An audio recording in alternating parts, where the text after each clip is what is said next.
Good afternoon, good morning, good night. Before we take and do our regularly scheduled program, John Brennan, who you all know as the President's Chief Counterterror and Homeland Security Advisor, is going to give us a quick update on a couple of things.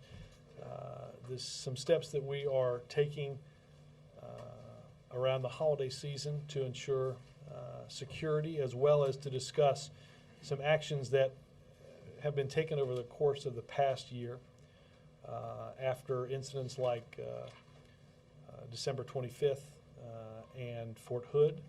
And I'll turn it over to John, and we'll take a couple of questions afterwards before letting him go. Okay. Thank you, Robert, and good morning, everyone. As we enter the peak of another holiday season, the Homeland Security, law enforcement, and intelligence communities are collectively focused on doing everything they can to prevent terrorists from disrupting the safety and security of Americans as they travel, spend time with family and friends, and enjoy holiday festivities both at home and abroad. We remain vigilant to attempts by al-Qaeda and other terrorist organizations to carry out cowardly attacks against innocent men, women, and children, and we are working very closely with other governments to share all threat information immediately and to coordinate closely our counterterrorism and security activities. These international partnerships are critically important to our ability to identify would-be terrorists and to thwart their plans before they are able to act. In response to President Obama's direction, senior officials from departments and agencies met yesterday at the White House to review the latest threat reporting and to coordinate security and counterterrorism plans that will be in place during the holiday season. Finally, President Obama has been provided an update on the many steps that have been taken over the past year to enhance our counterterrorism capabilities as a result of the after-action reviews on several terrorism and security-related incidents, including the tragic shooting at Fort Hood, Texas, the attempted bombings of passenger and cargo aircraft, as well as of Times Square in New York City, and a variety of arrests and disruptions of terrorist plots in the homeland. These enhancements include protocols for strengthened cooperation and information sharing between the Department of Defense and the FBI, clarified analytic responsibilities, and new analytic training courses within the counterterrorism community, improvements and refinements in the watch listing process, as well in information technology systems that service the counterterrorism community, the accelerated deployment of advanced imaging technology at domestic airports, and advances in cargo screening and international aviation security cooperation. Protecting the American people from the scourge of terrorism is an ongoing and constantly evolving process. It is the goal of the counterterrorism community to stay several steps ahead of our terrorist adversaries so that we can stop terrorists dead in their tracks before they are able to carry out either small-scale or potentially devastating attacks. That is what the President has directed. That is what the American people rightly expect and deserve. And that is what we are bound and determined to do. Thank you. Dan? Mr. Brennan, I'm just wondering if you have any, I know you can't talk specifically about any intelligence, but is there anything out there that you know about at this point that's kind of driving this stepped-up effort? Well, as we have discussed previously, we're concerned about al-Qaeda's plans to carry out attacks, and the Department of State had issued an advisory about Europe and about plans by al-Qaeda to try to carry out attacks there. We do not limit our focus to one geographic area. That's why we are constantly looking at whether or not there is something that is directed at the homeland here. We always receive reporting. What we try to do is to investigate it and to scrutinize it very carefully. So we need to be on top of our game, particularly during the holiday season, but throughout the year. It seems as though in the past there was a primary focus on a single catastrophic attack, and it sounds like that's been shifting recently to a concern about multiple small attacks. Is that an accurate description of what the landscape is right now? Well, I think we're concerned, and we are staying vigilant about both ends of that spectrum, as far as a large-scale attack as well as smaller-scale ones. But I think the enhancements that we have made to our security over the past decade has made it much more difficult for terrorists to conduct these large-scale attacks. We've degraded their capabilities, we've degraded their training capabilities, and ability to plot and to move operatives. So what we have seen recently is increased focus, I think, on the part of terrorist groups to try to carry out some of these smaller scale attacks. And so we are staying very focused on our ability to detect those types of attacks and stop them, whether or not they're by individuals or they're part of a larger organizational effort. Mark? Mr. Brennan, should your statement alarm Americans or reassure them that they'll be safe? I think what the statement is intended to do is to reassure Americans that their fellow Americans who are working in the Homeland Security, law enforcement, and intelligence communities are working around the clock to protect their fellow citizens. We will not rest because we know that Al-Qaeda and other organizations are still out there. We're going to do our best to disrupt these plots and their plans before they ever make it to the homeland.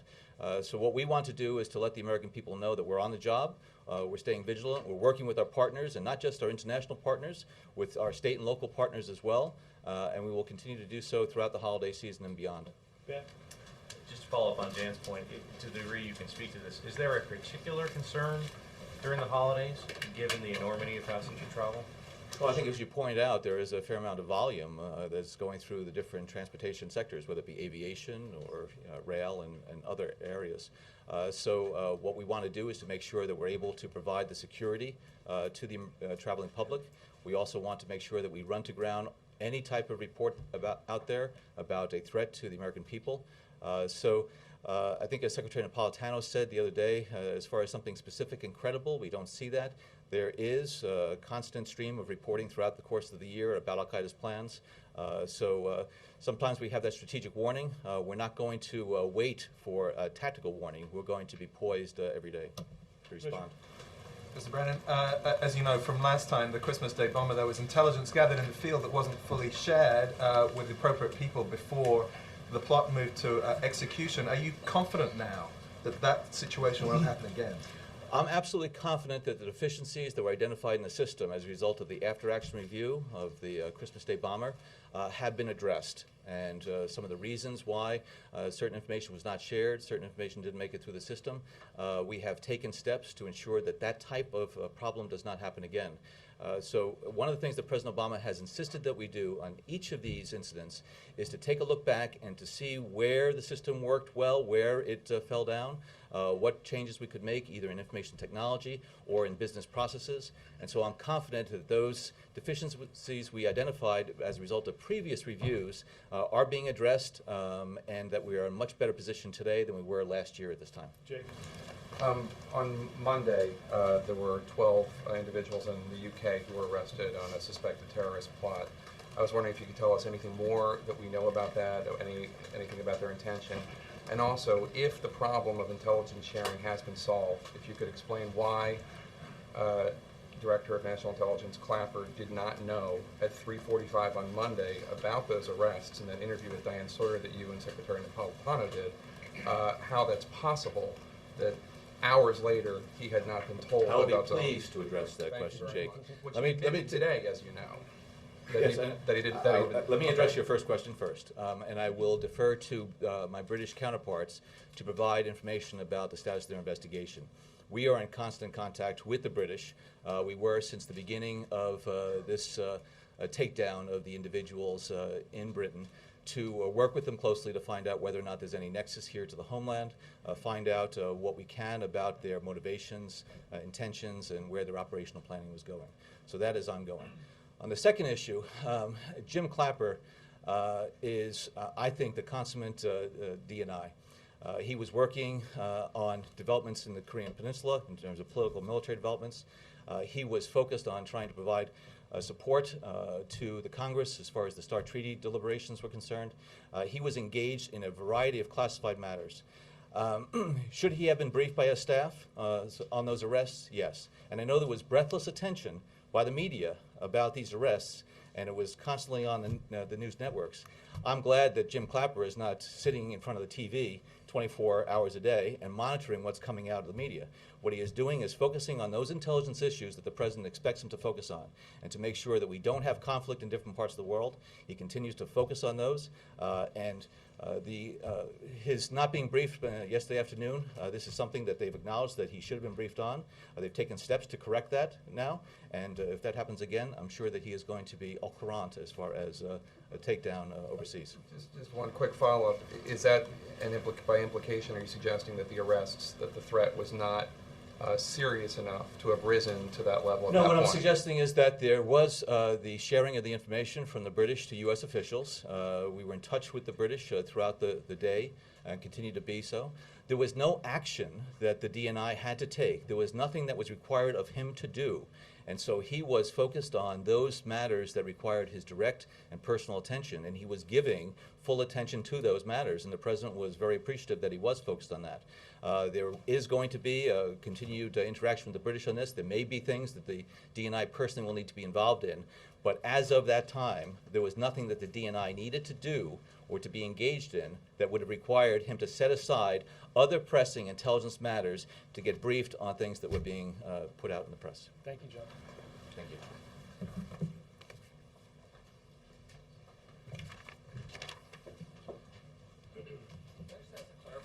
Sure. Did he say that there currently is no credible, specific imminent threat? Is that what you said? Yeah, I would refer you, we'll send around the transcript which will have the answer, I think, to both Dan and the earlier questions. And then I hope you guys all should have the paper, which will also come electronically, going through, as you heard John say, the corrective actions and the result of the President's asking for after-action reports on incidents and disruptions that have taken place over the course of more than a year.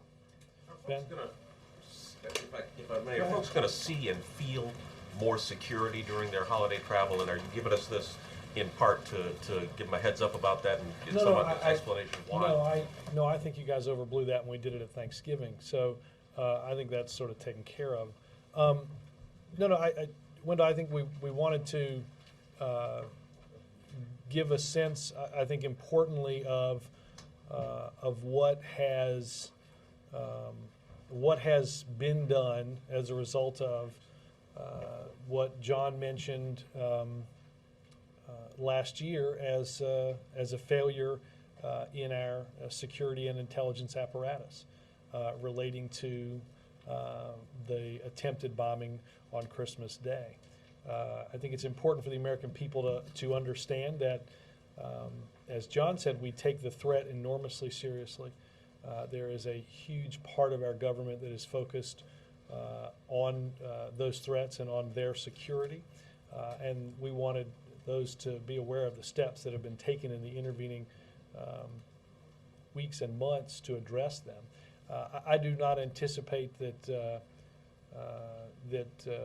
that people will see or feel an increase in or an inconvenience in their travel plans, but suffice to say we are taking all the necessary steps and measures across not just air travel, but other modes of transportation. Robert, can I follow on that? Mm-hmm.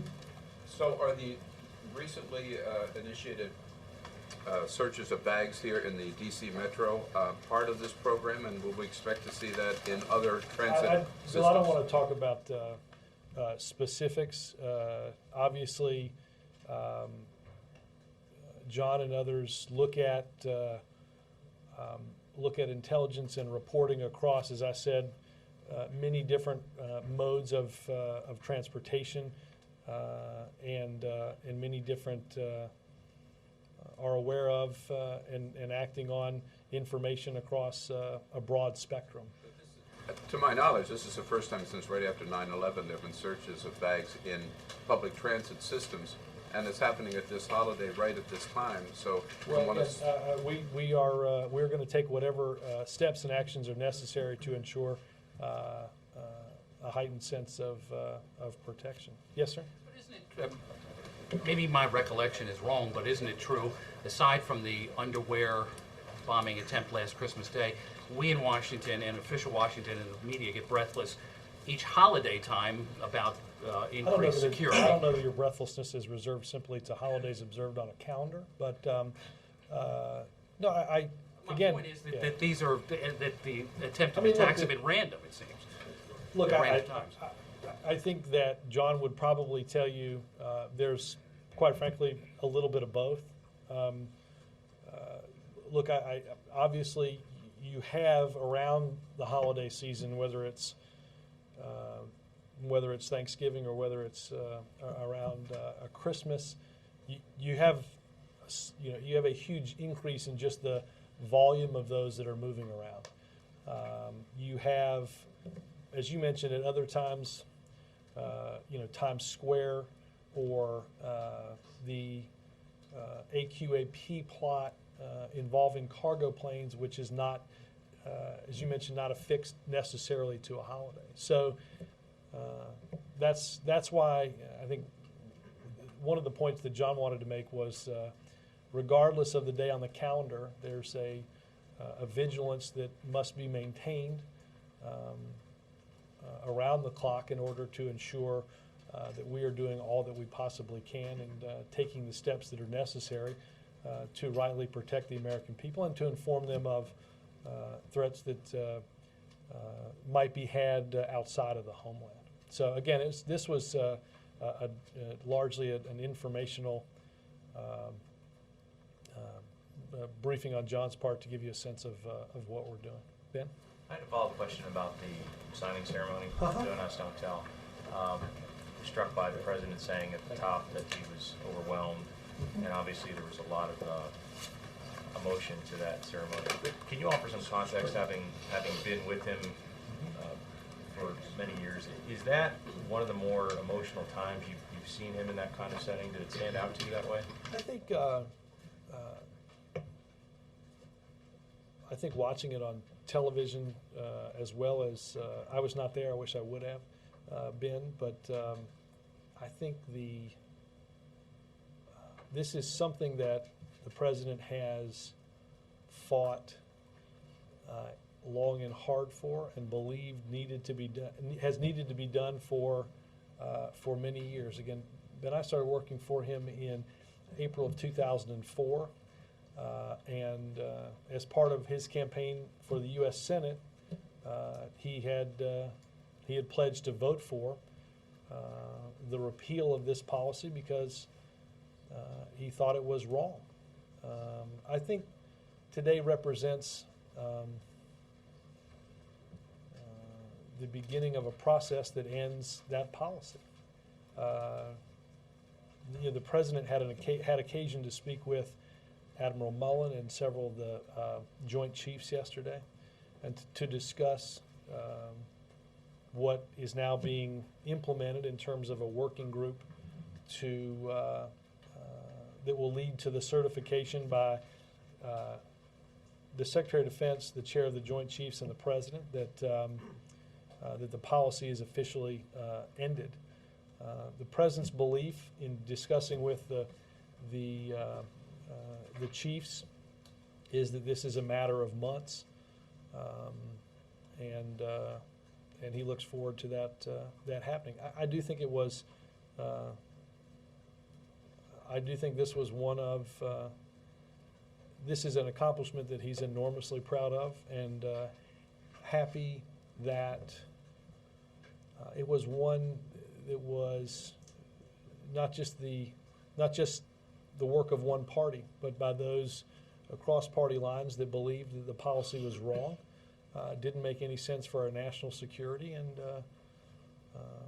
is now in the process of being ended. And just one other on that. Do you, some of the advocates who have fought for this for so long, see this as an opening of greater justice for their cause? Do you see that as well? Does the White House see this as the country's ready for more equality on this front? Well, look, I will say this. I think whether you look at the attitudinal study that was done at the Pentagon, or you look at any assortment, any assortment of public polling conducted by many of your news organizations, I think it is clear to see that the attitudes of the attitudes of Americans about who should or who could serve in the military has clearly changed over the course of the past several years. What that leads to in the future, I think, is harder to tell because some of this stuff obviously has to go through a divided Congress. Yes, ma'am. Two things. One, on START, Harry Reid said he expected that it would be ratified by 2 o'clock. Can you talk any more about how many calls the president has made specifically? We'll have more on that when the bill is when the treaty is ratified. And then on North Korea, South Korea today announced that they were going to be doing a large military operation. What is the White House thinking in terms of whether it might provoke a response from North Korea, what South Korea is doing? Well, again, that could lead to any escalation. Look, our belief is that obviously the exercises have been well publicized. They're well advanced, announced well in advance.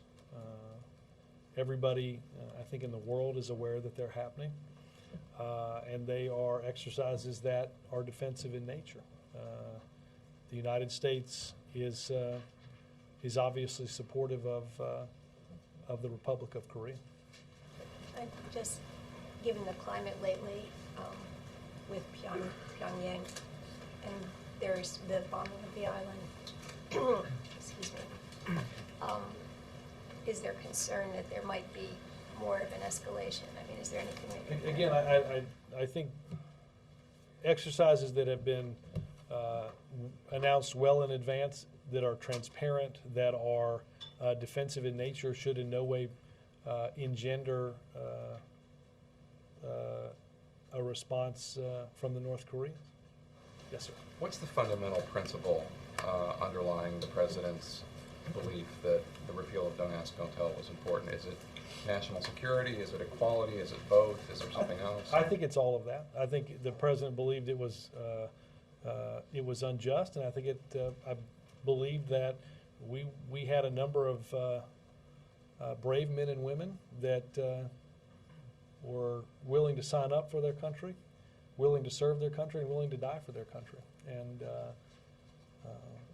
I think the story that the president opened his remarks with today was one that was quite moving. I think the president is glad to see this day come on the grounds of both greater equality and an enhancement of our national security. Is it any less unjust that those same brave troops can't get married to somebody of the same sex? Well, that's not the bill we were signing today, Jim. I understand that, but if that principle is important to the president about those brave troops being able to have equality, should they have marriage equality also? I would refer you to his remarks on that. His remarks are that he thinks that marriage is between a man and a woman. And that he strongly supports civil unions, and but the military doesn't recognize civil unions. I understand. You didn't ask me what the military recognized. You asked me what the president believed, and that's what I've said. Well, just to pinpoint it here, it's unjust to not Jake, let them to pinpoint it here, I'm not here to make news on that issue. Dan? I'm just trying to point out the fact that this principle seems to have a border. You know, it doesn't apply to everything. I understand what you're trying to point out. All right, can I ask one question about Israel? Sure. Is there any consequence at all for the Israeli government constantly disagreeing with the administration's position on housing settlements, or is there not? Again, as we've discussed many times in this room, Jake, our government has had a position that dates back, I think, probably to the administration of Lyndon Johnson about our views on housing, and we will continue to make our position known, again, as we have for many administrations. That does not stop our efforts to remain engaged in a comprehensive peace process. We understand as a country what happens, or I should say we understand as the world, what happens when our country is not engaged and involved in the process of actively working with each side to bring about a comprehensive peace. That is a long and bumpy road, but the president will continue to do that. Is the same basic idea at play with Pakistan and Saudi Arabia, that we continue to engage with them even if they do things we don't like that harm what we perceive to be our national interests? Meaning what? The ISI and its reluctance to, as the AFPAC report said, that there's still safe havens, and yet we still I'm happy to address the individual. I don't know if you were trying to link a series of those things. Obviously, we have important bilateral relationships where we agree and we disagree with within those relationships. Dan? Can you give us a time frame as to when the policy will be certified? I know the president said he wants this to happen without delay, but well, again, the president discussed with Mullen and others yesterday the fact that I think as a group they believe this is a time frame that is a matter of months. But nothing more specific than that. No, I don't have anything more specific than that. And what is the president going to do to make sure that it stays within this matter of months time frame? You know, he had an interest yesterday in discussing with the chiefs and with the chair, and I will point out both Gates and Mullen played a big role in seeing this day happen. To watch the testimony of a chair of the Joint Chiefs say that this is a policy that should be changed was a historic moment. Now they are charged with the job of implementing this change, and their commitment to the president is that it can be done in a very timely manner. Again, I think you've seen, or there's been conjecture about when that would happen.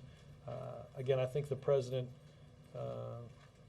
was very clear that this is not something that needs to or should drag on. A couple of housekeeping matters.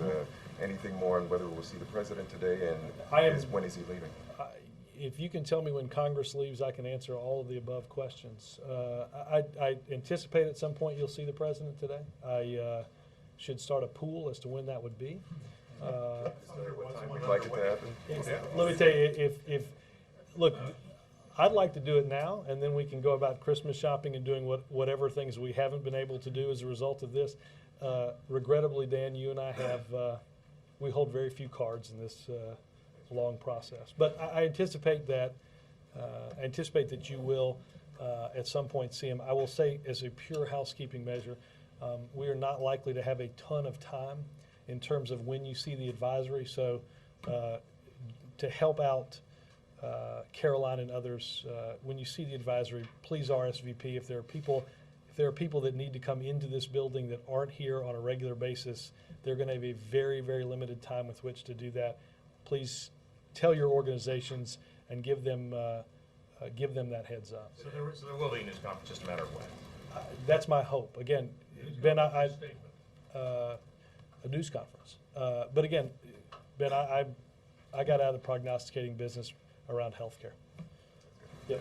So the president and you and others in the administration have made it pretty clear that even though the DREAM Act failed to pass, you'll continue to pursue it in the next Congress, that you'll continue to pursue other goals like tax reform, even though the deck is stacked much more heavily against you. Is there... I'm sorry. It's somewhere in there is presumably the punctuation of a question mark. But glad you find it amusing. But my question I did. is, how do you propose to do these things when it was hard enough to do what you were able to do, if not almost impossible? Well, when the odds are stacked further against you. How much would you have bet me that we would get all that we're about to get done? No problem, but... Oh, somebody please begin pit record on my VCR so I can save this tape. It's a VCR. It's a joke. I'm talking to Bill. No, Merry look, Christmas. Look, Why should I this night think- be different than any other night? I think, again, look, I think the president will have an opportunity to discuss what has been accomplished over the past 6 weeks. The path for how we can work together and accomplish stuff that's in the national interests, next year. But Bill, I guess I'd start with your question, no pun intended, in noting that I doubt many people would have thought that we'd have a free trade agreement that enjoys the support of the Chamber of Commerce and the United Auto Workers. Huge bipartisan majorities supporting a tax agreement that allows unemployment benefits to last throughout all of next year, provides certainty in tax rates that won't rise for middle-class families, that we have begun the repeal of Don't Ask, Don't Tell through a congressional process, and knock on wood, let me finish. The likely ratification of a START agreement whose obituary has been written more times than I could care to remember. None of that was easy, and none of what has to happen going forward is easy. But I know the president believes that there are, and I think those milestones that I just mentioned, I think what they show the president is that when people get together and understand and believe what is in the best interest of the American people, certainty in tax rates, repeal of policies that people believe are unjust, or something that protects our national security, that we have far more in common than we do in opposition, and that working together we can get things done. That's what animated him to run for public office. That's what animated him to run for president, and I think that's what's animated his actions over the past 6 weeks. Well, that's all good for you, but what incentive do Republicans have to cooperate with him in the next Congress? There's an election coming in 2 years. And 4 and 6 and 8. But, Bill, they remember these things. they also, we'll write them down. They control part of government. A budget is going to originate in the House of Representatives. Funding bills are going to originate in the House of Representatives. I mean, the incentive that they have is less of an incentive and more of a responsibility. They're charged with having to run half of the legislative branch. I think, as I said yesterday, I think that has kicked in over. I think that responsibility has kicked in to some degree a bit early, and you've seen all of what I just mentioned happen. Obviously, a free trade agreement has not yet gone through Congress, but you saw bipartisan support for that free trade agreement. And you saw each of the things that I mentioned that went through Congress legislatively done not by the votes of simply one party, but by the votes of both parties. And I think it is a path that the president thinks won't be easy to follow, but provides a path for how we can get things done that are in the interests of the American people. That's what that election was about. As I said yesterday, the election was not about how do we grind this place more to a halt, how do we play more political games. It's about how do we get things done that the American people understand are in the best interest of the American people. I'll play back the 8-track tape in 6 months. I thought you were still on reel to reel, Bill, but that's an upgrade.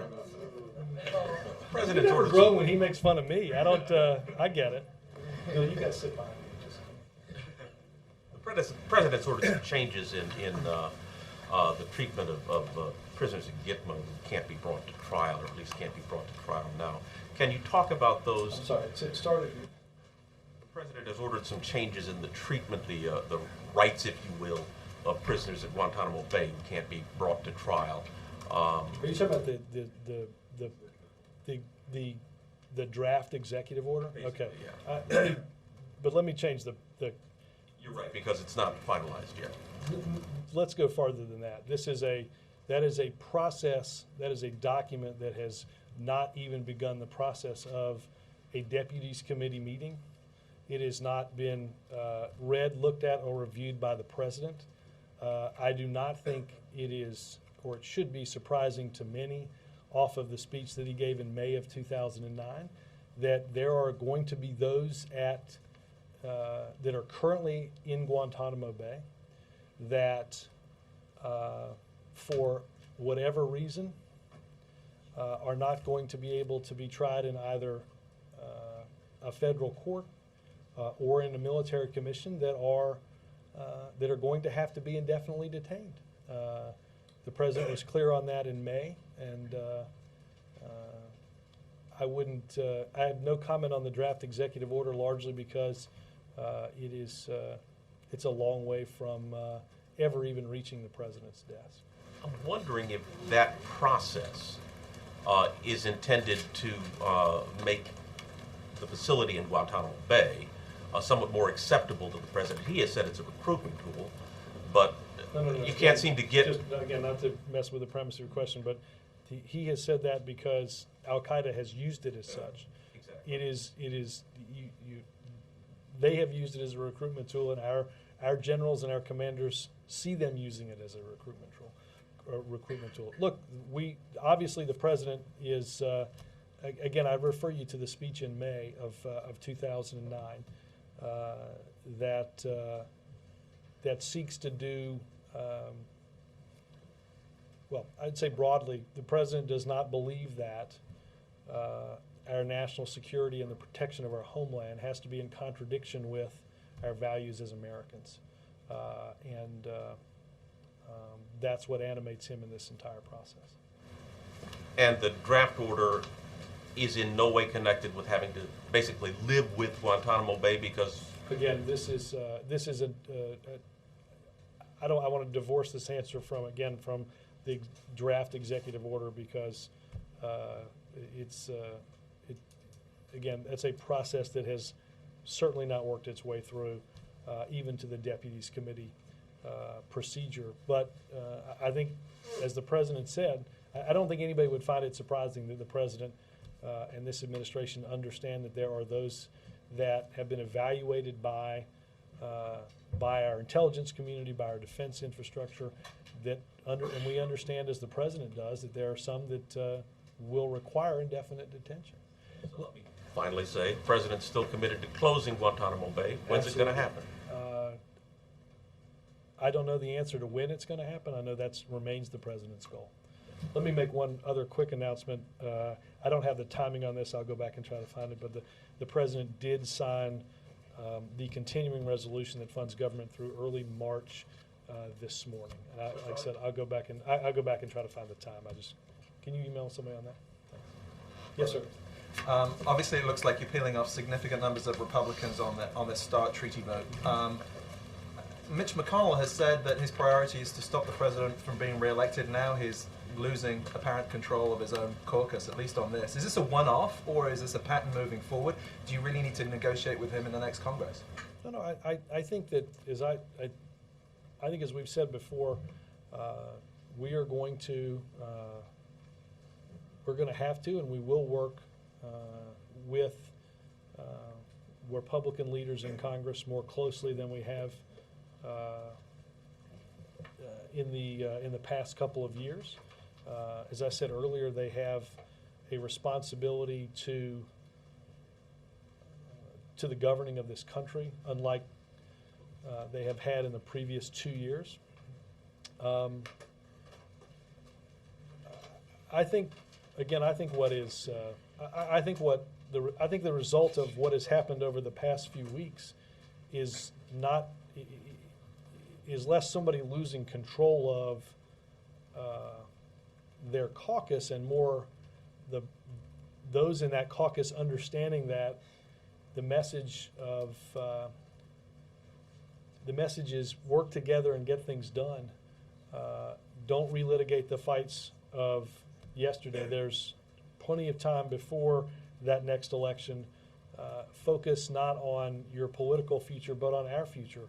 That's the message that the American people are sending, and I think that's the message that those in Congress have heard in in everything, again, from the tax agreement to the hopeful ratification of the START treaty. So, how do you?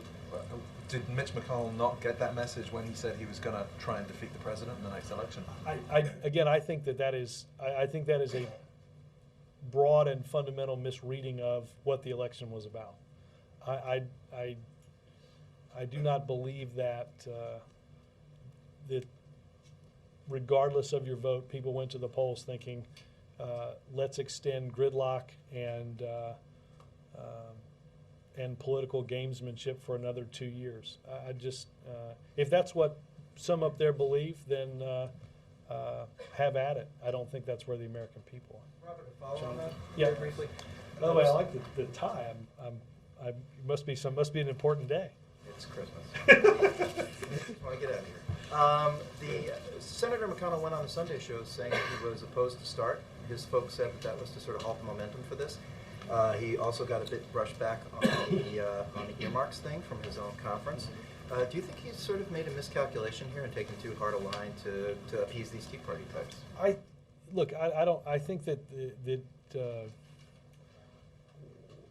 I think on a number of issues. I think certainly on the issue of START, the miscalculated that there are those that believe, as the president does, that we can put aside partisan political interests to do something that's in the best interest of our national security. I think that's why the treaty will be ratified today. I think that, again, I think people want us to put aside that the way Washington has traditionally worked and worked together.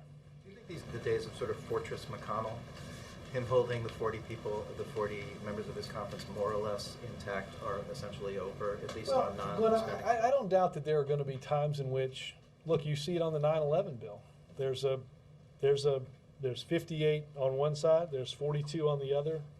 I don't know how that might change if that were something that was considered next year or not.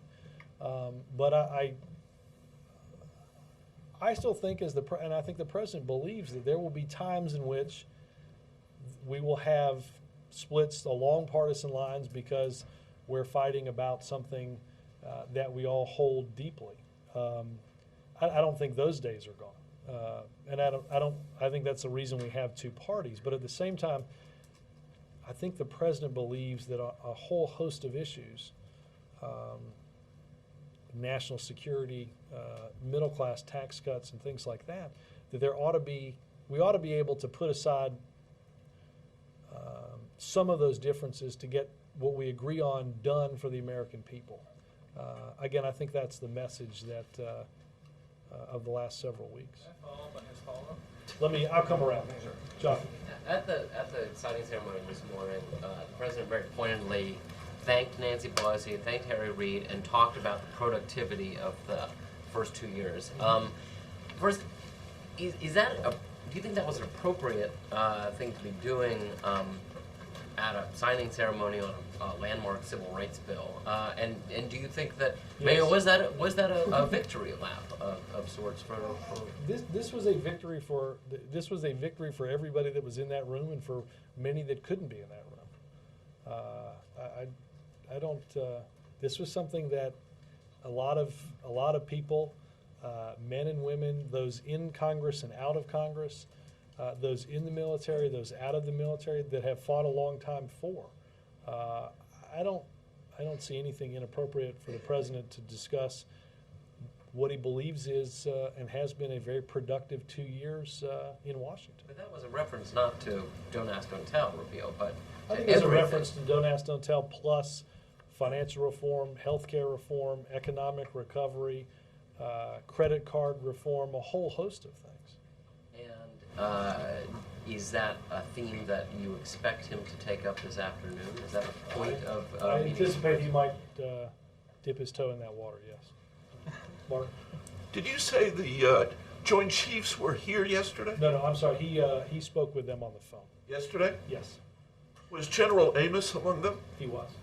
Is the president confident General Amos will abide by the repeal of Don't Ask, Don't Tell? General Amos told that to the Commander-in-Chief, yes. On the phone yesterday? On the phone yesterday. Thank you. Yes, sir. Right. Robert, you addressed this the other day. I just wanted to see if there's any change. Will there be any staff changes announced over the holidays? Not that I'm aware of, no. The child nutrition bill, do you know when the president plans to sign that? I thought we signed that on Monday. Well, no, it had to go back and Are you get, talking about I'm sorry, food child safety. nutrition or food safety? Food safety. Food is obviously close to our hearts, so I don't. Let me find the answer to that out. I think there was some. The congressional, the continuing resolution was signed at 9:50 a.m. My apologies. So Let nearly me find 10 it. hours without funding for the government, right? No, I asked this question last night because we were getting pinged by a number of you all. We were told that we had until fairly late today to be able to sign it. The guys at OMB. I've called my bank to ensure that that I've got one of them.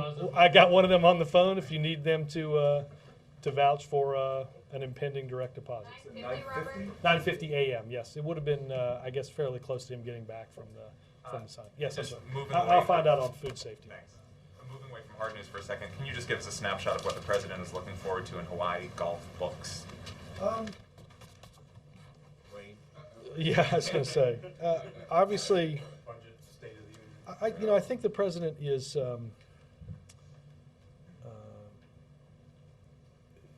I think he is, as much as anything, anxious to spend time where he grew up with his family, and to see his sister, to see his nieces, I should say. I should get a rundown of which childhood friends. Normally, a bunch of them usually come back, and it's an opportunity for the president to spend some time with them. I think that's what he's most looking forward to. Related to that, will he be looking at will there be a staff review that he's looking at while he's there, and also will he looking at the State of the Union address at all, or will he be working on that at all? I anticipate that they'll take a number of things with them, and that he'll read a good amount of stuff. He'll have, obviously, his daily intelligence briefing, as well as probably a novel or two. One more. You mentioned education yesterday. Is he giving speeches on that after the election, or after December? Is he in early next year with speeches on education reform and that kind of issue? I don't. I'm trying to remember through. I would anticipate that doesn't happen until post State of the Union. Yes, Robert, two quick things on Don't Ask, Don't Tell. Was the White House aware last night? Apparently, Senate Republicans were working to insert some kind of an amendment to the Defense Authorization Bill to require the service chiefs to sign off. Were you guys on the phone late last night to try to dissuade? Or? Let me check on that. I know that I think that would have required unanimous consent, and given the lift to get the repeal done after 17 years, I don't think that Senator Reid had that in mind. Again, I think what's important is that and this has been true since the president told the chiefs and told Secretary Gates and Admiral Mullen that his goal was to see this policy repealed, not if, but when. That was in one of the very first meetings that was had about this, and obviously, implementation is enormously important to him. That's why he reached out yesterday. But I will say that regardless of where any individual has been in representing the views of themselves or representing as part of the Joint Chiefs some views of their branch of the military, all told the president before repeal was voted on, and all have said since, that they will implement the law of the land, and I think that's what certainly that's what the courts would expect, and that's clearly what the American people and the Commander-in-Chief expects. That's why, again, I believe he thinks, based on those discussions, that this can be done in a matter of months. Just one other thing. Yep. Did the White House invite any other congressional Republicans from the House or Senate other than those who came this morning to the signing ceremony? I would have to, let me check with Legislative Affairs and see if there was, who might have been invited and didn't come. I can check. Glenn? Well, as you know, there's been some complaints from some members of the New York congressional delegation, Carolyn Maloney and others, that the White House has not taken an active enough role in the 9/11 responders bill. Apparently that's changed a bit over the last 24 hours. Can you sort of detail for me what the White House... Let me check and see what has, I mean, again, we have been, we came out for this bill in August. We detailed those views both publicly and in statements of administration policy to the House when they voted and to the Senate when they voted. And you've heard me say for the past more than a week or so that we were strongly supportive of this. But Glenn, I'll say this. There's nobody in our party left to convince. They're all there. They're all there. And I hope that, and the President hopes that when this bill is likely brought up for its reconsideration today, that there are those on the Republican side that do just that and reconsider. John? Contacting people about that? Let me check with Legislative Affairs. Thank you, Robert. Two brief questions. First, there will be a formal ceremony next year for the promulgation of the START Treaty with the President and President Medvedev, right?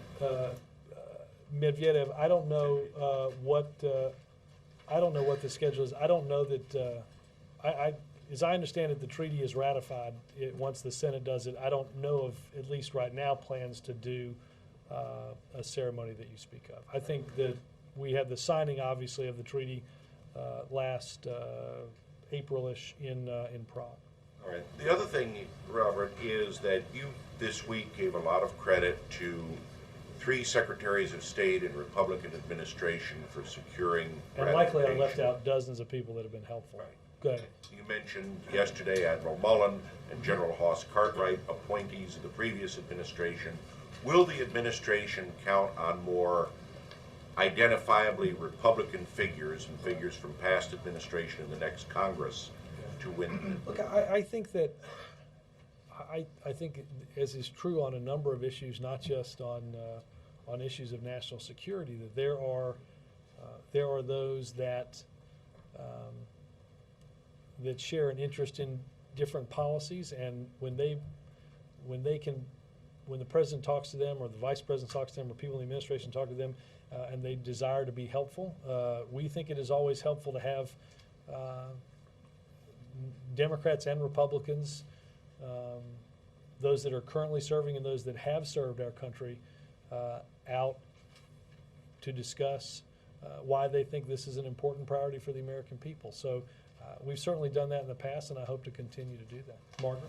Thank you. I wanted to just follow up on your answer to Wendell's question about indefinite detentions. You said that the order is, quote, a long way from reaching the president's desk. And I think in at least one of those leaked stories yesterday, there was an intimation that it would be sometime in January. So I'm not asking you to confirm. Yeah, I would just say this. Is that...